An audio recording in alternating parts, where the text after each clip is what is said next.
कानपुर में एलडीटीए के managing director Johnson T John ने आरोपित डीके सिंह, अखिलेश सिंह, सरफराज मशीह, पॉल जीनिया पर उनकी संस्था से जुड़ी जमीन पर कब्जा करने की साजिश रचने और झूठे मुकदमों में फंसाने का गंभीर आरोप लगाया है।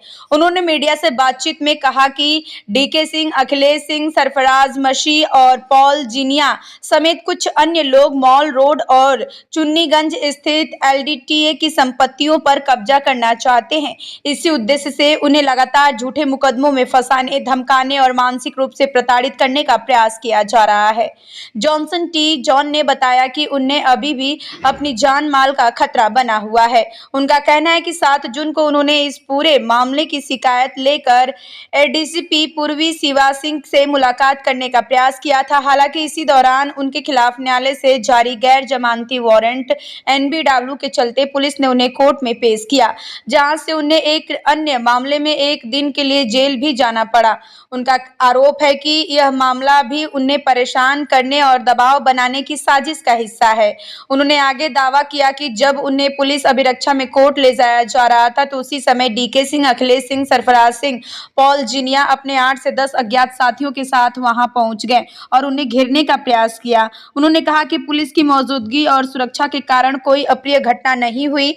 वहीं जॉनसन टी जॉन ने पुलिस की कार्रवाई की सराहना करते हुए कहा कि पुलिस उन्हें सुरक्षा और सहयोग दे रही है, लेकिन उन्हें आशंका है कि विरोधी पक्ष भविष्य में भी किसी झूठे आरोप या मुकदमे में फंसाकर जेल भेजने की कोशिश कर सकता है, ताकि एलडीटीए की संपत्तियों पर कब्जा करना आसान हो सके। इस मामले में जॉनसन टी जॉन ने अधिवक्ता अमर विहारी सेठ भी मीडिया के सामने आए। उन्होंने बताया कि वर्ष 2018 में थाना कोतवाली में मुकदमा संख्या 108/2018 दर्ज कराया गया था, जिसमें भारतीय दंड संहिता की विभिन्न धाराओं के तहत उनके मुवक्किल को आरोपी बनाया गया।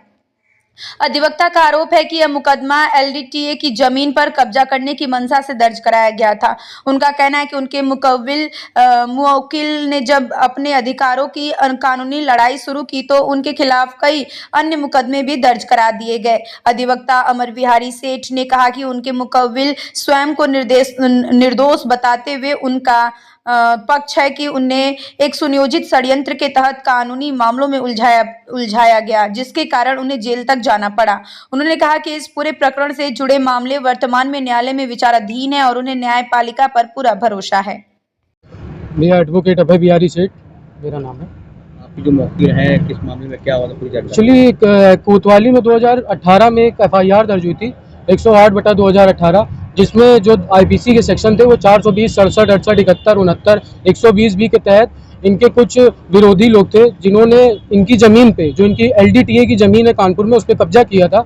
उसके संबंध में इनके ऊपर एक झूठी FIR दर्ज कराई गई थी और उसी की जब ये पैरवी करने आए तो इनको कुछ लोगों द्वारा गुमराह किया गया, जिससे इनका NBW कट गया और इन तक ये जानकारी पहुँचाई गई कि जो है आपकी एप्लीकेशन वगैरह यहाँ मूव की जा रही है, आपको आने की ज़रूरत नहीं है।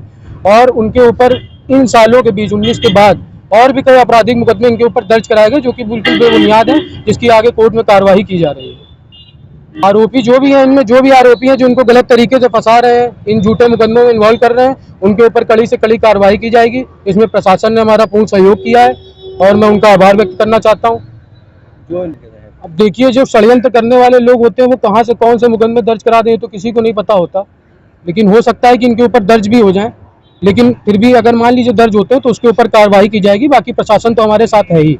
तो जमीन जी, वो जमीन जो है यहीं आपकी माल रोड के पास स्थित है और एक जमीन और भी है जिसमें कर्नलगंज में मुकदमा दर्ज हुआ है, जिसको हम लोग नैनी कंपाउंड के नाम से जानते हैं, एपीफैनी कंपाउंड के नाम से उसको हम लोग जानते हैं। उसकी अप्रॉक्सीमेटली वो 30 बीघा का जमीन है जो कि 7 एकड़ में फैली हुई है। उसमें सर का क्या रोल है? उसमें सर वो एलडीटीए के अंतर्गत आती है जमीन। उसमें क्या हुआ है कि लोगों ने जो है उस पर अवैध तरीके से कब्जा करके रजिस्ट्री करा के उस पर किसी के कब्जे करा दिए हैं। अब उस संबंध में किन लोग जो है उसमें नामजद अभियुक्त है वो मुझे अभी देखना पड़ेगा, क्योंकि मैं अभी इसमें नया अधिवक्ता नियुक्त किया गया हूँ। सर उसमें जो है सर को जो है अभियुक्त बनाया गया है। अब बाकी यही है कि आगे उसमें भी विवेचना चल रही है, देखिए उसमें क्या होता है। Most reverend Johnson T John. आप किस मामले में जेल भेज दिए गए थे? मैं ये कंपनी की जो ज़मीन है उस सिलसिले में, मतलब मेरे ऊपर एक झूठा केस CRI ने लगा दिया था। झूठा किस्सा किसने लगाया? CNI ने, कौन है? Church of north India. जमीन सर कहाँ पर है? जमीन तो हमारी पूरे यूपी उत्तराखंड में भी, यूपी और उत्तराखंड में दोनों अभी जगह। किस मामले में सर? अभी हम हमारी कंपनी की जो जमीन थी वो कुछ भू माफिया टाइप के लोगों ने कब्जा ली थी, तो उस सिलसिले में ACP साहब से मिलने के लिए, जो पूर्वी ACP थे आप कानपुर नगर, उनसे मिलने के लिए मैं आया हुआ था। कब गए तो थे आप मिलने? मैं उनसे मिलने के लिए 7 जुलाई 2026 गया था।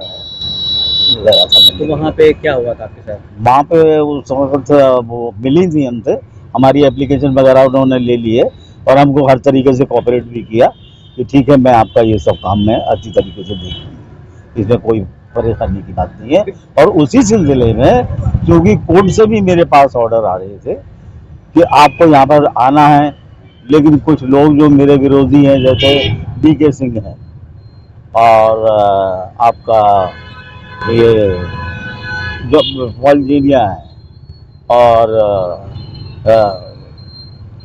सरफराज मसीह हैं और एक अखिलेश सिंह हैं, इन लोगों ने उनको जानने से मारने की धमकी दी थी और फ़ोन पर कॉल भी आए थे, तो इस वजह से मैंने सोचा कि ये वाली बात है। ADCP कार्यालय सर आप मिलने गए थे, फिर वहाँ पे क्या हुआ था आपके साथ?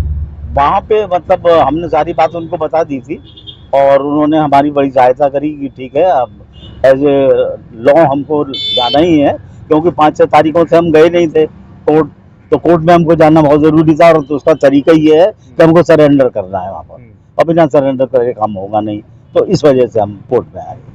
आप तो कौन दे सकते हैं? आपका आरोप क्या है? आप कहाँ भेज दिए? अभी कहाँ से आ रहे हैं आप? अभी तो मैं जेल से आ रहा हूँ, सिर्फ एक दिन रहा मैं, जेल 7 को आया था। जेल में क्यों भेज दिया गया था?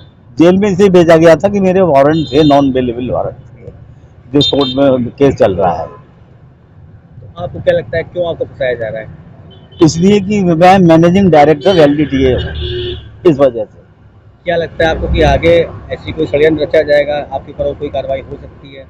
नहीं, मेरे ऊपर अगर मैं कुछ गलत करूँगा तो ज़रूर कार्रवाई होनी भी चाहिए, लेकिन जो भी गलत कार्रवाई करेगा उसके ऊपर तो कार्रवाई होगी और हर हालत में होगी। मीडिया का मैं धन्यवाद अदा करता हूँ कि वो आप समय पर यहाँ पर आए, और मैं ये चाहता हूँ कि मीडिया जो है वो जो दूध का दूध पानी का पानी करने वाली मीडिया ही होती है, और मेरा ये सबमिशन है आपसे कि जो भी सही बात है उसको आप लेकर आए, क्योंकि ये ज़मीन आपसे नहीं, जो 1924 से हमारी LDTA कंपनी, ROC कंपनी में रजिस्टर्ड है।